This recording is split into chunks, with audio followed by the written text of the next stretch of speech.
Hey guys, wanna know how to change your leverage on MetaTrader 5?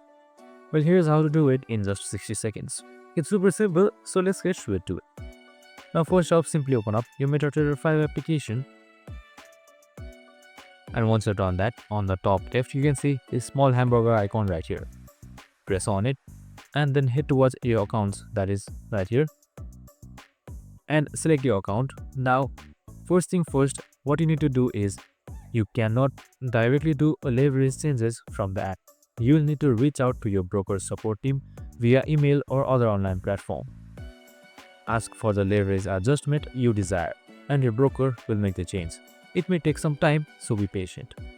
Once a leverage is adjusted, you can check your upload leverage settings by revisiting the account settings. And that's it. Super simple and easy. Now, in order to find out what broker you're on, right here you can see on your company, this is your broker. Now you can just simply contact the broker company and change your leverage. I hope this video helped. If it did, make sure to like, subscribe and tune in with us for more of these videos.